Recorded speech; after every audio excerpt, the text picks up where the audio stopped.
The Secret That Rapidly Transforms the Poor into the Wealthy.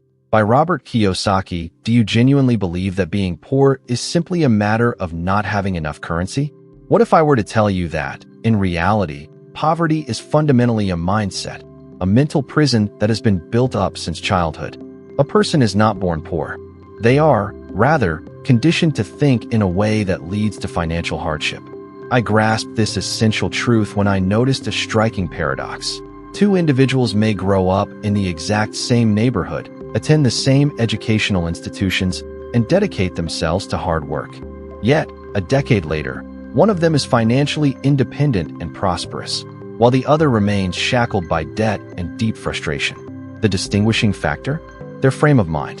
And I am here to demonstrate to you that prosperity is not a random outcome decided by fortune. It is, instead, a consequence of financial literacy and the courage to fundamentally alter how you perceive currency, hazard, and the passage of time. When I observed two people who were raised in the same community, educated at the same schools, and graduated from university in the same year, I see something that changes everything: their internal thinking. I have previously discussed the two fathers I had: the poor dad who championed securing a safe, steady job, and the rich dad who educated me on understanding how currency operates. And this distinction is not mere rhetoric. It is the definitive pivot point between a life of bondage and a life of freedom. The mindset is the invisible structural design of your financial existence. If you operate with the incorrect mindset, no matter how excellent your paycheck, currency will inevitably slip through the cracks. If you cultivate the correct mindset, even with limited resources, you begin laying foundations that multiply your assets. This is not empty motivational speech. It is supported by evidence and practical application. Studies suggest that a significant portion of financial achievement is linked more to one's thought process and interpersonal competencies than to specialized technical knowledge. In other words, learning to think differently yields greater returns than memorizing equations. This represents the primary shift, recognizing that the problem is not necessarily the amount you earn, but how you employ your intellect when currency comes into your possession. How frequently have you seen someone receive a pay raise and, just a few months afterward, find themselves in the same financial predicament as before? This is not a coincidence. It is a discernible pattern. The difference in mental outlook manifests itself in small, daily routines. There are those who view learning as an activity that concluded when formal schooling ended, who believe that reading, researching, or listening to a podcast about financial topics is a sheer waste of time. Others transform 1 hour each day into an investment. They read, engage in discussions with people more knowledgeable than themselves, test out concepts, and pause for reflection. Warren Buffett allocates the time most people reserve for entertainment to reading. This is not self-importance, but sound strategy. And you can initiate this process with something basic. Select a practical book and read 20 pages daily. In 2 weeks, you will have completed 1 book. In 2 years, you will have read dozens. The cumulative effect of acquired knowledge is verifiable. It is not a mere promise, but the arithmetic of habit. A second layer of this mindset involves how you perceive currency. For a large number of people, currency is the ultimate goal. For others, it is merely a device. That is to say, you spend money merely to survive, or you put your currency to work on your behalf. This idea of making currency work is not a magical trick. It involves acquiring knowledge about assets, financial circulation, and hazard. Individuals with a scarcity mindset think that in order for me to gain, someone else must suffer a loss. Conversely, those who think in terms of abundance ask, how can I generate value for myself and for others? And by doing so, they unlock new avenues. Take a moment and ask yourself, would you treat your paycheck as a subservient employee or as the commanding executive of your future? I recognize that this shift in perspective often collides with genuine apprehensions: fear of making an error, embarrassment over requesting assistance, or resentment toward those who possess more. And there is one objection frequently raised by people of faith. Does the pursuit of wealth contradict spiritual principles? Does the Bible not condemn affluence? This question is valid and warrants consideration. Many interpret religious texts as a critique of excessive greed, and rightly so. Avarice is destructive. but others discover in their faith tenets of stewardship, diligent labor, and fiscal prudence. It is not an either-or scenario. It is a matter of interpretation. The pragmatic takeaway is this: your faith can and should coexist with financial wisdom. If an individual employs religion as a justification for neglecting to learn how to manage their finances, that is a practical, not a theological, issue. Ask the difficult question: are you perhaps mistaking true humility for passively accepting poverty as your predetermined fate? Another prevalent objection is, I was born without opportunities. This is fundamentally unfair. I have no chance. I understand that sentiment. But to be told that mindset is crucial is not to suggest that environmental factors are irrelevant. It is to state that, even with fewer resources at your disposal, you can adopt routines that significantly boost your probabilities of success. I have witnessed this outcome numerous times. People who started with very little and, by altering simple daily practices, reading, saving, investing a small percentage of their income, seeking out guidance, transformed their lives. And I have also observed the inverse: great potential wasted due to a deficit of mental discipline. I intend to be specific because abstract concepts do not settle bills. Here are steps you can begin implementing as early as this week. First, formulate a wealth study agenda. Select 3 resources: 1 practical book on personal financial matters, 1 book focusing on mindset, growth versus fixed, and 1 weekly audio program. Commit yourself to 20 pages each day and 30 minutes of the audio program during your commute. Second, record what you absorb. At the close of every week, record 3 ideas you can actively experiment with in the succeeding month. Third, conduct a habit assessment. For a period of 7 days, track where you spend your time and your currency. Without self-judgment, simply collect the information. Afterward, pinpoint 1 hour per day that you can reallocate toward education or income-generating activities. Fourth, establish a minimal reserve. If feasible, automatically set aside 5% of your salary for an opportunity fund, not for incidental expenditures, but for investment or to initiate a venture. Begin modestly. The genuine power here resides in consistent repetition. I want to share an experience that illustrates this emotional and practical transformation. When I was a young man and listening to my 2 fathers, I felt an internal contradiction: security or freedom. Once, after a stressful conversation about career choices, I found myself paralyzed by the fear of selecting the wrong path. I could have remained in a comfortable, complacent state. Instead, I made the decision to acquire the skills to think effectively about currency. It was anything but glamorous. It involved reading late into the evening, making mistakes, and running small experiments. There were nights of deep sadness when I recognized my own limitations, and mornings of small victories when a simple idea proved successful. The prevailing emotion during that stage was a blend of shame for my lack of knowledge and hope that I could indeed learn. This unusual combination is potent. It makes you sufficiently humble to acquire new knowledge and sufficiently courageous to take action. And do not presume that only those who become exemplars are the ones who learn. There are well-known public narratives that instruct us through stark contrast. Consider famous figures who had everything and subsequently lost it due to their failure to change habits. Celebrities who earned millions of pounds sterling and then collapsed financially due to impulsive spending and a total absence of fiscal learning. This perfectly demonstrates that high income without the corresponding mindset is a self-inflicted deception. Conversely, consider those who read, studied, and maintained discipline. Individuals such as Buffett, who converted a reading routine into a competitive advantage. These individuals are not presented for idol worship. They are presented for the mapping of repeatable behaviors. If you are concerned that this process will diminish the joy in your existence, reflect on this. There is a considerable difference between deprivation and setting priorities. Deprivation is spending without any clear direction. Priority setting is making choices that lead you closer to what you truly desire. For many, realigning their priorities results in greater freedom, not less. Another practical technique: establish an experimental month contract. For 30 days, try out a new habit. This could be reading 20 pages daily, saving 1% more per week, or speaking with 2 new people per week who can impart knowledge. At the conclusion of the period, evaluate honestly. Did this bring you nearer to the life you envision? If the answer is yes, maintain the practice. If no, make an adjustment. The underlying concept is to train your mind just as you would train a muscle: repetition, feedback, and refinement. The mental transformation I am discussing is also a transformation of your inner self-talk. Replace statements such as, "I was not born capable," with "What can I learn to enhance this?" Substitute, "I never have any luck," with "What knowledge do I require to generate more luck?" These small shifts in language create a different kind of current in your brain, and scientific evidence indicates that thought patterns influence both well-being and conduct.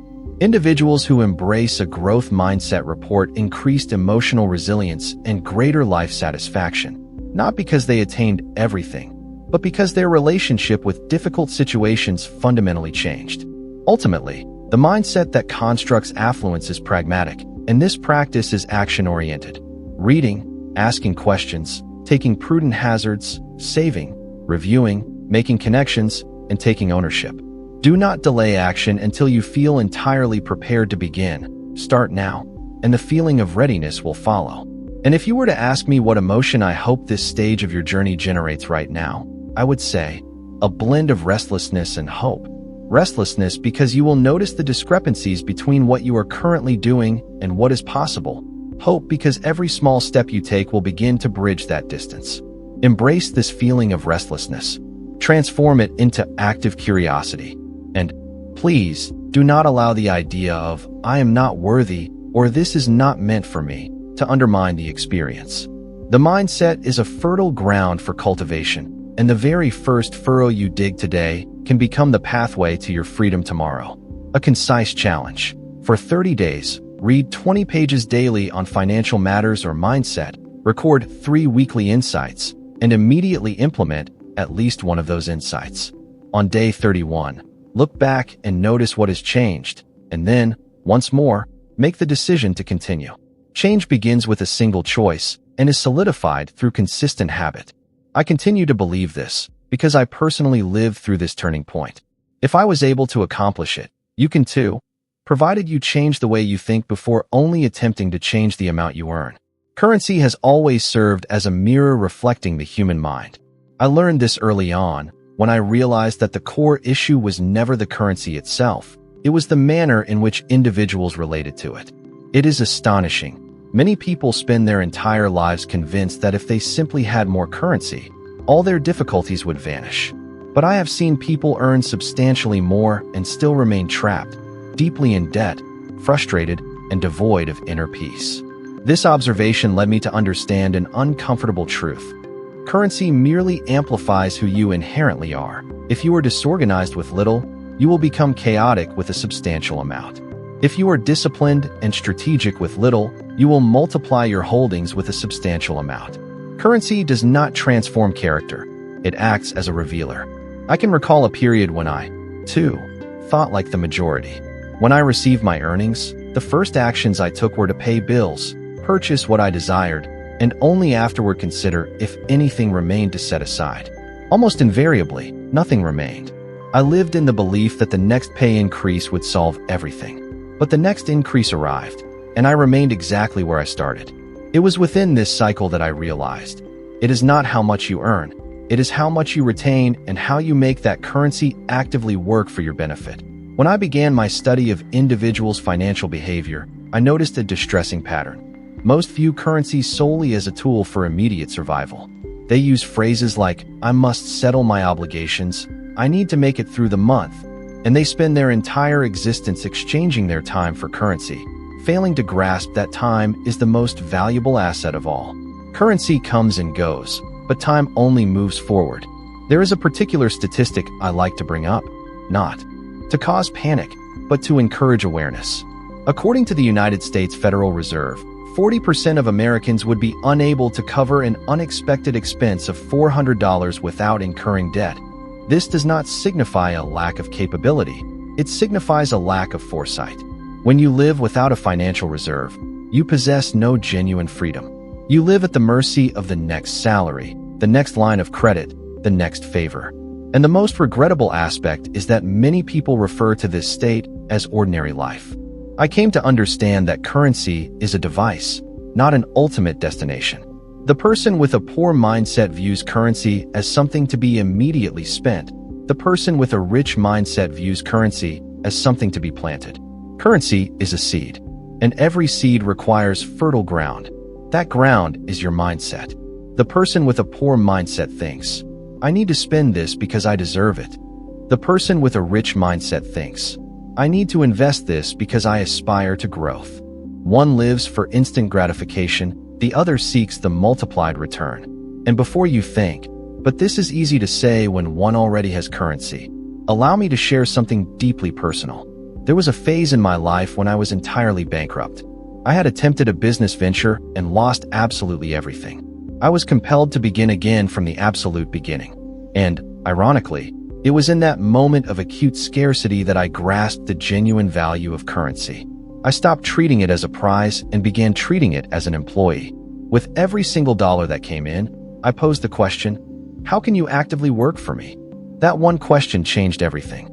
I began investing small amounts, initially in self-education and then into business endeavors. The positive outcome did not arrive overnight, but it did materialize. Because when currency is given clear instructions, it complies. There is a profound distinction between mere spending and strategic investing. Spending provides momentary relief. Investing provides a future. The majority opts for the relief. How frequently have you rewarded yourself with a purchase to feel better after a difficult day? Society teaches you this script. You deserve it. But what you truly deserve is freedom.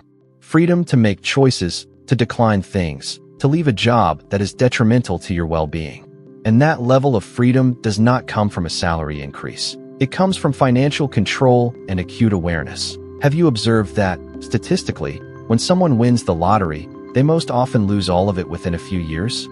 This happens because the currency merely multiplied a mindset that was never prepared to manage it. It is akin to pouring water into a cracked vessel. No matter how much you introduce, it will continuously leak out.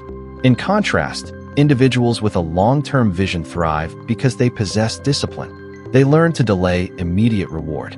They comprehend that the enjoyment of today may come at the cost of peace tomorrow. A study conducted by the University of Oregon demonstrates that individuals who focus exclusively on the short term are 43% less likely to save for their future.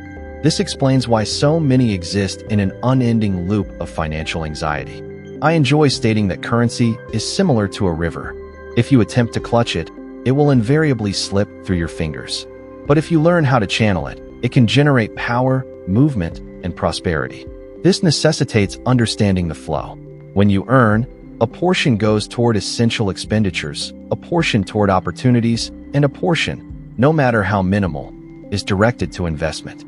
Even if it is only 5% at the beginning, it is this consistent habit that liberates you. One of the most significant misconceptions I observe is the belief that investing is reserved only for those who already have a substantial amount. This is patently false. Investing is for those who possess vision. It is the vision that creates the capital, not the reverse. When I began, I did not have large sums, but I possessed the intense desire to learn. And it was this desire that prompted me to study, observe, make small errors, and gradually expand. This is precisely how the game is ultimately won. Through continuous education and small, consistent decisions, repeated with unwavering discipline. Warren Buffett frequently says, "Do not save what is left over after spending. Spend what is left over after saving." This statement is simple, yet exceptionally powerful. It compels you to reverse the conventional emotional logic. First, you plant the seed, then you reap the harvest. First, you set aside, then you enjoy the remainder. This simple ordering changes destinies. But perhaps the most sensitive aspect of this subject is the emotional one. Currency carries an underlying sense of guilt. Many individuals were taught to view currency as something inherently dirty, as a sign of selfishness. I heard this for years, from teachers, from relatives, even from people of faith. And for a long time, I accepted it as true. But later, I realized that currency itself is neutral. It merely uncovers intentions. If you are generous, you will possess more means to assist others. If you are selfish, currency will only amplify that characteristic. Therefore, the issue is not the currency, but the condition of the heart. And healing the emotional relationship with currency is just as vital as learning how to invest it. In research concerning well-being, individuals who cultivate financial awareness report increased levels of tranquility, decreased anxiety, and greater life satisfaction. This is not because they became wealthy in a single 24-hour period, but because they ceased being financial captives. Knowing precisely where your currency is going restores your sense of empowerment. And empowerment, in this specific context, signifies choice. I vividly recall a morning when, after being disciplined for months, I realized I had accumulated my first genuine reserve. It was a modest amount, but it marked a moment of profound elation. Not because the dollar amount was high, but because, for the very first time, I was not reliant on anyone else. I had generated my own security, and that specific feeling is utterly liberating. Consider this concept. The vast majority labor solely for currency. Very few make their currency actively labor for them. When I grasped this, I realized that financial freedom is not an award. It is a learned skill. And, like any learned skill, it can be acquired. If you desire a practical exercise, begin right now. Take the amount you earn and divide it. Select a definite percentage, even if it is small, 5%, perhaps 10%. Set it aside before you make any expenditures. Do not wait for an excess amount. Deliberately create the excess. Next, take another percentage and invest it into acquiring knowledge, a course of study, a book, a mentor. And finally, permit yourself to dream on a grander scale. Create a 10-year blueprint. Envision where you aspire to be and ask yourself, are the decisions I am making today actively guiding me toward that destination? This is not about the illusion of instant affluence. It is about cultivating a constructive mindset. And the beauty of this approach is that anyone can begin, regardless of one's earnings, age, or past history. The sole prerequisite is consistent discipline. Currency is compliant. It adheres to direction. If you treat it with a clear purpose, it will actively multiply itself. Therefore, from this moment forward, every time you receive your earnings, do not ask, what immediate thing can I purchase with this? Ask, what enduring thing can this actively build? This question fundamentally changes everything, because it transforms the act of spending into a decision of intentional creation. And the day you commence thinking this way is the day that currency will cease to control you and will begin to diligently work for your benefit. The term hazard. The mere utterance of the word generates discomfort in numerous people. When the majority of individuals hear hazard, they immediately think of financial loss, intense fear, or total failure. But for me, hazard has consistently signified a distinct concept: potential, the potential to expand, to deviate from the ordinary path, to construct something that others only dream about. I learned early on that anyone who pursues absolute security is, in reality, confining themselves to a life of severe limitation. Complete security is non-existent, and when you fully comprehend this, your entire worldview undergoes a complete change. I recall the counsel my poor dad used to give me: seek out a dependable job, complete with full benefits and a guaranteed retirement plan. This was the formula for success that he knew. In stark contrast, my rich dad articulated the opposite view. Security is the ultimate reward for those who successfully take calculated hazards. Initially, these two internal voices were in constant conflict within me. On one side, the innate desire to shield myself. On the other, the burning ambition to create. I genuinely experienced fear, and there is no disgrace in admitting that fact. The fear of failure, the fear of external judgment, the fear of losing the limited resources I possessed. However, fear itself is not the true adversary. Inaction is. Have you ever observed, based on available data, that the people who experience the most substantial financial growth are those who most frequently expose themselves to uncertainty? A study conducted by the University of California revealed that individuals with limited financial means are 47% less inclined to take financial hazards. This implies that nearly half of the life-altering opportunities that could be available to them are ignored due to the apprehension of risk. I do not pass judgment on this. It is an entirely human reaction.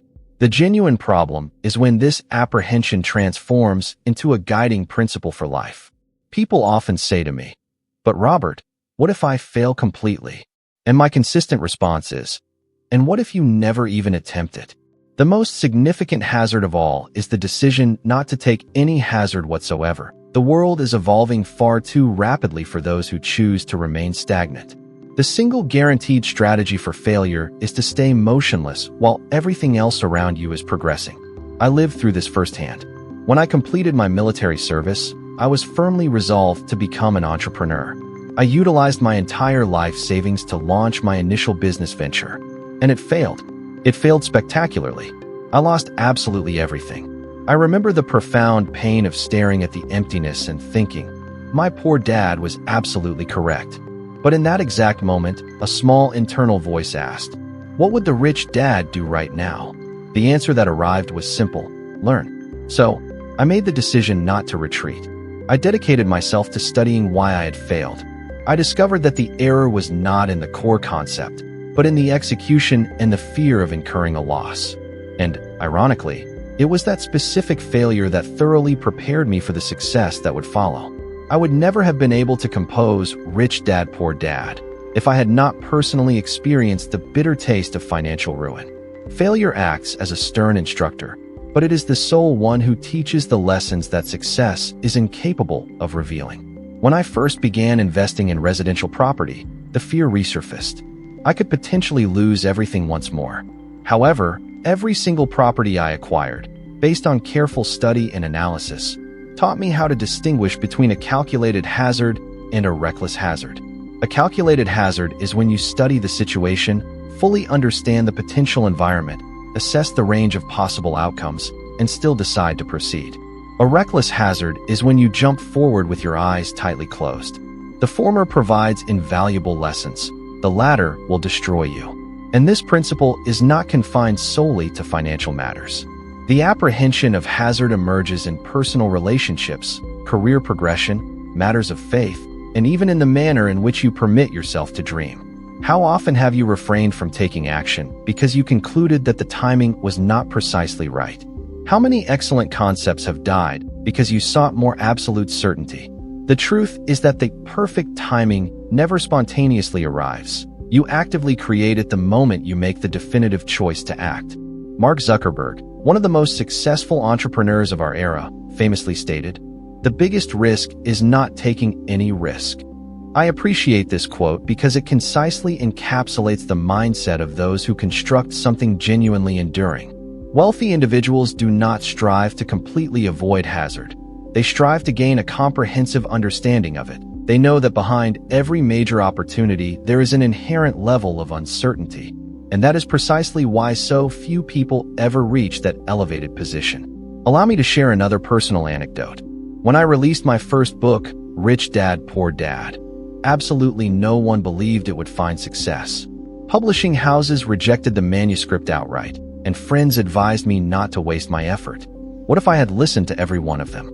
Perhaps I would have continued to be trapped in the same repetitive cycle of comfort and fear. But I made the critical decision to place a bet on myself. I did not know if I would sell even a single copy, but I was certain that the core message was valid. Today, millions of people worldwide have read the book, and it has positively transformed countless lives. And it all began with one genuinely hazardous decision. The interesting phenomenon is that the more accustomed you become to managing hazard, the more quickly fear begins to lose its pervasive influence. It never vanishes entirely, but it relocates its position. It ceases to be an impenetrable barrier and instead transforms into a cautionary signal. Pay close attention. Fear ceases to be the obstacle preventing you and begins to act as the guide directing your steps. This is the precise mechanism by which you experience true personal growth. And you might currently be asking yourself, but how exactly do I start, Robert? I experience genuine fear, the fear of a substantial loss, the fear of making a mistake. Then, simply start small. The hazard does not need to be colossal. Invest in something symbolic, a good book, an instructional course, a modest single share. Create a small side project. The fundamental concept is to systematically train your mind to initiate action despite the inherent uncertainty. This is how the essential muscle of courage is developed and strengthened. I challenge you to undertake one specific task. For the upcoming 30 days, select one calculated hazard and take action upon it. This could involve initiating a minimal investment, selling a service you are proficient at providing, researching a new potential source of income, or formally proposing a novel idea at your current place of employment. Note down what you genuinely feel both before and after the action. You will undoubtedly discover that the greatest reward is not the resulting currency, but the profound personal growth that originates from actively overcoming a fear. And, inevitably, you will make errors occasionally. Everyone does. I have made dozens of significant errors throughout my life. But I cultivated the habit of documenting every single error, reflecting deeply upon it, and then moving forward. I refer to this disciplined process as the rule of productive failure. A productive failure is defined as one that leaves you significantly more prepared than you were before it occurred. Individuals operating with a poor mindset view an error as a final, definitive sentence. Individuals operating with a rich mindset view it as an essential lesson. A study conducted by the University of Michigan indicates that the intense fear of failure is the principal reason why 33% of individuals never even commence a business venture. Pause and contemplate that fact. 1/3 of the population actively gives up before they have even made a sincere attempt. Now, attempt to imagine how many brilliant concepts the world has irretrievably lost because of this profound apprehension. If you continue to exclusively pursue absolute security, you will eventually realize that it functions as a gilded cage. An excessive pursuit of security actively steals your freedom. Once you fully grasp this, you understand that hazard is the inherent cost of achieving genuine independence. It is the defining factor that separates those who exist merely on autopilot from those who actively construct a lasting legacy. I genuinely believe that a higher power has granted us inherent talents and abundant opportunities to actively multiply, not to simply conceal out of fear. The parable of the talents in the Bible speaks precisely to this concept. The servants who embraced hazard were justly rewarded. The one who hid his talent, motivated by fear, was severely reprimanded. Fear may often masquerade as prudence, but occasionally, it is simply a profound disobedience to your own innate capability. Therefore, when you contemplate the concept of hazard, contemplate personal responsibility. Hazard is not gambling recklessly with everything. It is diligently planning with a substantial dose of courage. It is thoroughly studying, carefully evaluating, making necessary adjustments, and then actively taking the required action. It is placing your foot into the water and commencing the process of learning to swim, rather than passively waiting for the entire sea to miraculously evaporate. And always remember this: failure is absolutely not the direct opposite of success. Failure is, in fact, the predetermined path. With every conscious error you make, you draw substantially closer to the correct action. With every calculated hazard you fully embrace, you actively distance yourself from mediocrity. Fear will perpetually exist, but true courage is born the moment you make the definitive choice to act anyway. So, the next occasion that fear makes an unwelcome visit, simply smile. It has arrived solely to remind you that something truly great lies waiting on the opposite side. Hazard is not your enemy. It is the inevitable test that clearly separates those who merely dream from those who authentically achieve their goals. For countless years, I closely observed people relentlessly pursuing affluence, yet they remained trapped within an unseen cycle of comparison, deep-seated envy, and intense fear. And I came to comprehend something that very few truly grasp. Abundance does not originate in one's wallet. It originates entirely in one's mind. You could potentially possess millions of dollars and still live with a pervasive scarcity mindset, perpetually believing that you never have a sufficient amount. Or you could possess limited resources and still operate with an abundance mindset, knowing that every single day presents new and fresh opportunities. This distinction is the critical factor separating those who experience continuous growth from those who actively sabotage their own efforts. The scarcity mindset firmly asserts, if another person gains, I am inherently losing. The abundance mindset boldly asserts, there is ample room for every person to truly prosper. And this fundamental difference completely transforms the way you consistently act, make crucial decisions, and even the way you genuinely interact with other people. I have personally witnessed entire families be profoundly damaged by emotional scarcity, siblings engaged in bitter disputes over inherited wealth, married couples blaming one another for financial difficulties, and friends actively competing instead of collaborating effectively. The intense fear of incurring a loss causes people to forfeit substantially more than mere currency. They lose their internal peace, their valuable relationships, and their clear sense of purpose. I experienced this dilemma up close.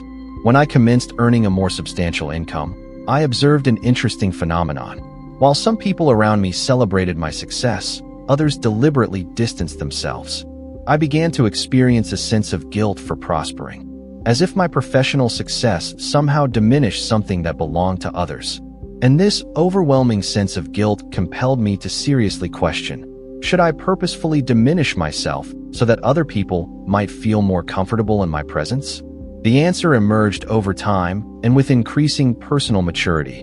The genuine success of another person does not, in any way, diminish your own potential. The sun's light shines equally for all.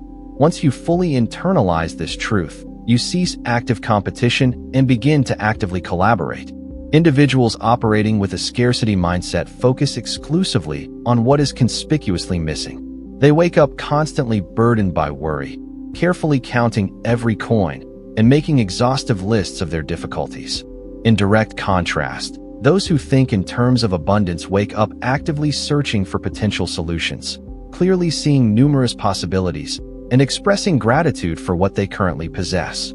Scientific evidence strongly confirms this observation. Studies formally published in the Journal of Personality and Social Psychology demonstrate that individuals operating with a scarcity mindset are 35% less likely to make crucial decisions that would demonstrably improve their overall financial situation.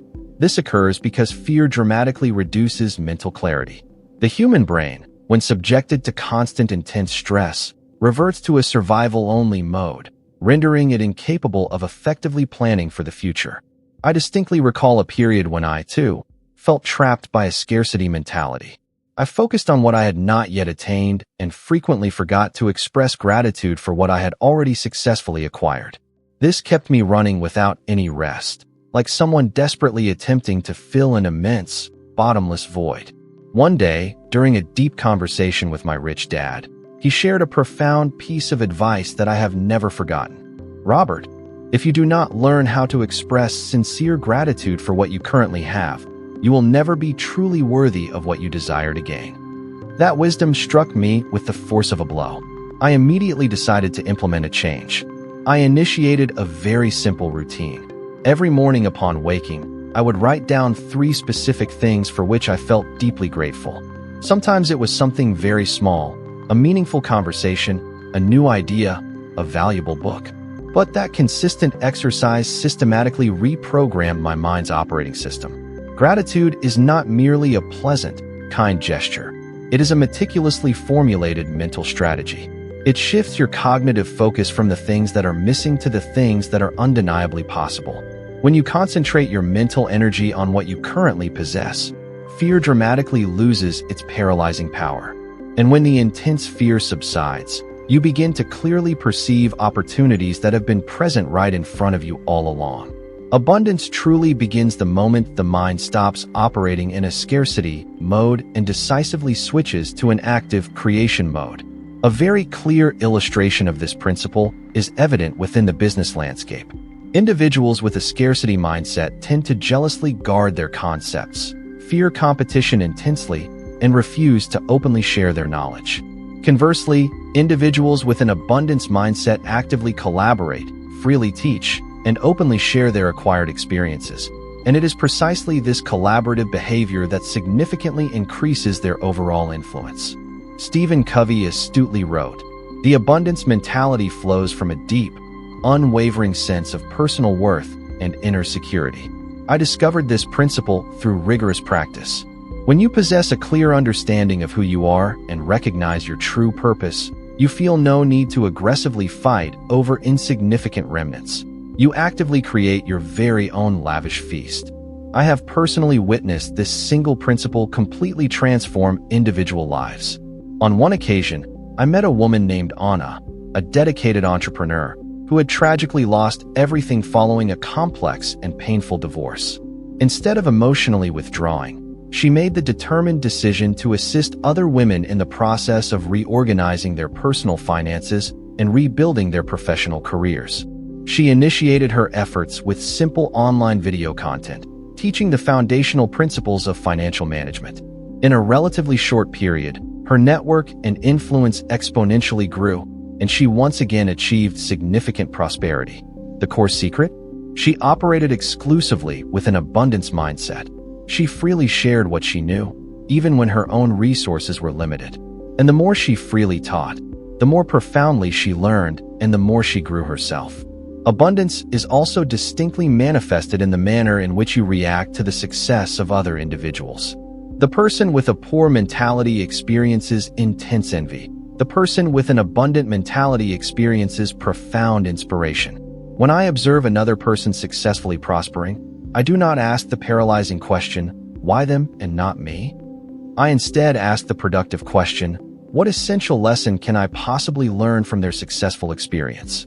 This simple modification instantly removes you from the role of a passive victim and positions you clearly in the role of an active protagonist. Envy is a paralyzing force. Intellectual curiosity is a powerful propellant. I also firmly believe that there is a discernible spiritual dimension to the concept of abundance. I believe that we were not created to live perpetually shackled by the fear of insufficiency. Genuine faith, when it is truly authentic, is not predicated on the concept of scarcity, but rather on the steadfast confidence that there will always be sufficient provision, even if it is not immediately or visibly apparent. The Bible speaks extensively about the act of generous sowing and the reciprocal acts of giving and subsequently receiving. This is not merely a religious metaphor. It is a verifiable universal law. The more you consciously contribute, the greater the return you ultimately receive. Not due to some form of magical intervention, but because you actively